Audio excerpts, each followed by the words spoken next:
আসসালামু আলাইকুম। বায়ান্নু ওয়ার্ল্ডের আন্তর্জাতিক আপডেটে স্বাগত। রুশ ইউক্রেন যুদ্ধের 1000তম দিনে কার্যত তৃতীয় বিশ্বযুদ্ধের দামামা বেজে গেল। মার্কিন দূরপাল্লার ক্ষেপণাস্ত্রে প্রথমবারের মতো রাশিয়ার ভূখণ্ডে হামলা চালালো ইউক্রেন। মঙ্গলবার রাশিয়া ইউক্রেন যুদ্ধের 1000তম দিনে এই হামলা চালানো হলো। রাশিয়ার দাবি, মস্কোর ব্রায়ান্স্ক সীমান্ত অঞ্চলে একটি সামরিক স্থাপনায় দূরপাল্লার 6টি ট্যাকটিক্যাল মিসাইল সিস্টেম ATACMS ক্ষেপণাস্ত্র আঘাত হেনেছে, কিন্তু এদের মধ্যে 5টি ক্ষেপণাস্ত্র গুলি করে ভূপাতিত করা হয়েছে এবং একটি ধ্বংস করা হয়েছে। তবে এই হামলায় রাশিয়ায় কোনো ক্ষয়ক্ষতি হয়নি। এর আগে মার্কিন অস্ত্র ব্যবহার করলে কিয়েভকে কড়া হুমকি দেয় রাশিয়া। মঙ্গলবার ক্রেমলিন মুখপাত্র দিমিত্রি পেসকভ বলেন, ইউক্রেনের বাহিনী যদি পশ্চিমা দেশগুলো দেওয়া ক্ষেপণাস্ত্রের ব্যবহার করে রুশ ফেডারেশনের উপর হামলা চালায়, তাহলে তা পারমাণবিক প্রত্যাঘাতের দিকে যাবে।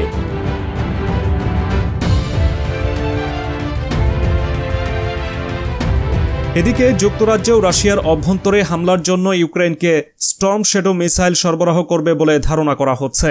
এই প্রেক্ষাপটে রুশ প্রেসিডেন্ট ভ্লাদিমির পুতিন পারমাণবিক অস্ত্র ব্যবহারের নীতিমালা নবায়ন ও অনুমোদন করেছেন। শত্রু দেশের বিরুদ্ধে রাশিয়া সেনাকে পরমাণু অস্ত্র ব্যবহারের অনুমতি দিলেন ভ্লাদিমির পুতিন। 19 নভেম্বর মঙ্গলবারই এ সংক্রান্ত ফাইলে স্বাক্ষর করেছেন রুশ প্রেসিডেন্ট।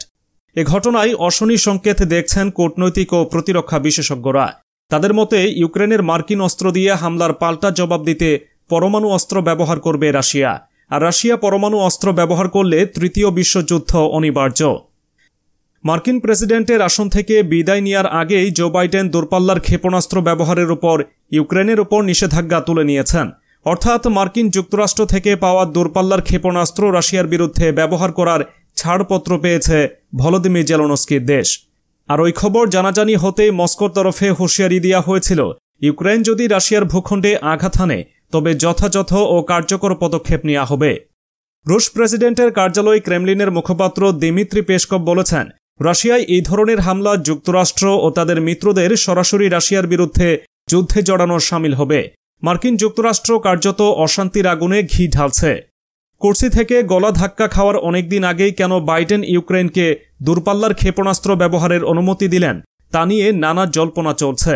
এদিকে রাশিয়ার ভূখণ্ডের গভীরে যুক্তরাষ্ট্রে তৈরি দূরপাল্লার ক্ষেপণাস্ত্র ব্যবহার করে হামলার অনুমতি দেওয়ায় মার্কিন প্রেসিডেন্ট জো বাইডেনের উপর চটেছেন ডোনাল্ড ট্রাম্পের মিত্ররা। এ নিয়ে কড়া সমালোচনা করছেন তারা। ট্রাম্প শিবিরে বাইডেনের এই সমালোচকদের মধ্যে রয়েছেন তার ছেলে ডোনাল্ড ট্রাম্প জুনিয়র, মার্কিন কংগ্রেসে তার দল রিপাবলিকান পার্টির কট্টরপন্থী সদস্য সহ আরও অনেকে। তারা বলছেন, এই সিদ্ধান্তের মধ্য দিয়ে আগামী জানুয়ারিতে ট্রাম্প প্রেসিডেন্ট পদে বসার আগেই তৃতীয় বিশ্বযুদ্ধ বাঁধাতে চাচ্ছে বাইডেন প্রশাসন। হবু মার্কিন প্রেসিডেন্ট ডোনাল্ড ট্রাম্প এ বিষয়ে কোনো মন্তব্য না করলেও তার ছেলে ডোনাল্ড ট্রাম্প জুনিয়র টুইটে বাইডেনকে কটাক্ষ ছুড়ে বলেছেন, ট্রাম্পের দায়িত্ব নেওয়ার আগেই তৃতীয় বিশ্বযুদ্ধ শুরু করার চেষ্টা করছেন বিদায়ী প্রেসিডেন্ট। বাইডেনের ওই অনুমতির পর ডোনাল্ড ট্রাম্প জুনিয়র সামাজিক যোগাযোগ মাধ্যম এক্সে লিখেছেন, আমার বাবা শান্তি প্রতিষ্ঠা ও জীবন বাঁচানোর সুযোগ পাওয়ার আগেই মিলিটারি ইন্ডাস্ট্রিয়াল কমপ্লেক্স অর্থাৎ সামরিক বাহিনী ও অস্ত্র উৎপাদনকারী প্রতিষ্ঠানগুলো তৃতীয় বিশ্বযুদ্ধ বাঁধানোর বিষয়টি নিশ্চিত করতে চাচ্ছে। বাইডেনের কড়া সমালোচনা করছেন ট্রাম্পের প্রথম মেয়াদে জাতীয় গোয়েন্দার ভারপ্রাপ্ত পরিচালক হিসেবে কাজ করা রিচার্ড গ্রেনেলো। তিনি লিখেছেন, ক্ষমতা হস্তান্তরের সময়ে বাইডেন যে ইউক্রেন যুদ্ধের মাত্রা আরও বাড়িয়ে দিতে পারে তা কেউ ধারণা করেননি। বিষয়টি এমন, তিনি নতুন একটি যুদ্ধ শুরু করেছেন, ফলে সব বদলে গেল। আগের সব হিসাব নিকাশ এখন অকার্যকর। অন্যান্য সমালোচনাকারীর মধ্যে রয়েছেন কট্টর ডানপন্থী কংগ্রেস সদস্য মার্জরি টেইলর গ্রিনি এবং ইউটা অঙ্গরাজ্যের সিনেটর মাইক লি।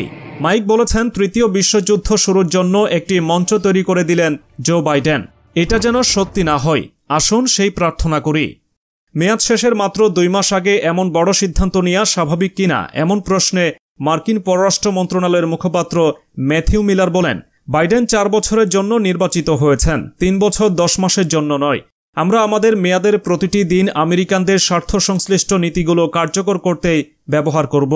পরবর্তী প্রশাসন যদি ভিন্ন সিদ্ধান্ত নিতে চায় সেটা তাদের বিষয়। এদিকে ইউক্রেনের পররাষ্ট্র মন্ত্রণালয় বলেছে, দখলদারদের কাছে ইউক্রেন কখনো আত্মসমর্পণ করবে না এবং আন্তর্জাতিক আইন ভঙ্গের জন্য রাশিয়ার সেনাবাহিনীকে সাজা দেয়া হবে। যুদ্ধের 1000তম দিনে মঙ্গলবার রাশিয়ার আগ্রাসনের কাছে নতি স্বীকার না করার অঙ্গীকার করেছে ইউক্রেন। এর আগে সোমবার রাতে ইউক্রেনের উত্তর পূর্বাঞ্চলীয় শামি অঞ্চলে ড্রোন হামলায় এক শিশুসহ ৮ জন নিহত হয় এবং রোববার আলাদা আরেকটি হামলায় ৮৯ জন নিহত হয়। ছোট্ট শহর হালকিভের আবাসিক ভবনে ড্রোন হামলায় 2 শিশুসহ 12 জন আহত হয়েছে বলে জানিয়েছে ইউক্রেনের ন্যাশনাল পুলিশ বাহিনী। ইউক্রেনের প্রেসিডেন্ট জেলেনস্কি এক্সে লিখেছেন, ভবনটি ছিল স্থানীয় স্কুলের একটি ডরমিটরি। রাশিয়ার এসব হামলার পরই ইউক্রেন যুদ্ধের 1000 দিনে এসে নতি স্বীকার না করার অঙ্গীকার করলেন। যুদ্ধ পরিস্থিতি নিয়ে ইউরোপীয় পার্লামেন্টের এক বিশেষ অধিবেশনেও জেলেনস্কির ভাষণ দেওয়ার কথা রয়েছে। জেলেনস্কি এক্সে লেখেন, রাশিয়া আমাদের সীমান্ত অঞ্চলে ত্রাস সৃষ্টি করে চলেছে। তাদের হামলায় এটিই প্রতিপন্ন হচ্ছে যে পুতিন চান যুদ্ধ চলতে থাকুক, তিনি শান্তি নিয়ে আলোচনা করতে আগ্রহী নন। এবারে ইরান প্রসঙ্গ। পার্স টুডে ইরানের পররাষ্ট্রমন্ত্রী তার দেশে ইসরায়েলের সাম্প্রতিক তথা গত ২৬ অক্টোবরের হামলা প্রসঙ্গে বলেছেন, ইসলামী ইরান জবাব দেওয়ার নিজ অধিকারটি বাতিল করেনি এবং সঠিক সময়েই ওই হামলার উপযুক্ত জবাব দেবে। সৈয়দ আব্বাস আরাকচি ইরানের ইসলামী বিপ্লবী গার্ড বাহিনী বা আইআরজিসি এর একদল কমান্ডার ও কমান্ড কেন্দ্রের একদল কর্মী সমাবেশে বলেছেন, ইরান আনুষ্ঠানিকভাবে বিশ্ব সমাজকে জানিয়েছে যে ইসরায়েল সম্প্রতি ইরানে যে হামলা চালিয়েছিল তা একটি নতুন হামলা ও এর জবাব ইসরায়েলকে পেতেই হবে। আরাকচি সত্য প্রতিশ্রুতি ৩ নামক অভিযান বাস্তবায়নের সময় প্রসঙ্গে বলেছেন, গত ১২ মাসে ইরান অত্যন্ত সতর্ক ও কৌশলপূর্ণ আচরণ করেছে এবং ইরানের সিদ্ধান্তগুলো উত্তেজিত ও ভাবাবেগপ্রবণ ছিল না। সত্য প্রতিশ্রুতি ৩-এর ক্ষেত্রেও তাই ঘটবে। ইরানের কূটনৈতিক বিভাগের প্রধান কেবল যুদ্ধের প্রস্তুতি যুদ্ধ ঠেকাতে পারে একথা উল্লেখ করে বলেছেন যে শত্রুরা হুমকি দিচ্ছে তারা প্রতিপক্ষের দুর্বলতার অপেক্ষা করছে, যখন তারা দুর্বলতা বুঝতে পারে তখনই আঘাত করে। তাই যুদ্ধ পরিস্থিতিতে খুব সুদৃঢ় ও শক্তিশালী থাকা জরুরি। ইরানের পররাষ্ট্রমন্ত্রী যুদ্ধের ময়দান ও কূটনীতিকে অবিচ্ছিন্ন হিসেবে উল্লেখ করে বলেছেন, কূটনীতি শক্তির উপর নির্ভর করেই চলে এবং শক্তি না থাকলে কূটনীতি কাজে লাগে না।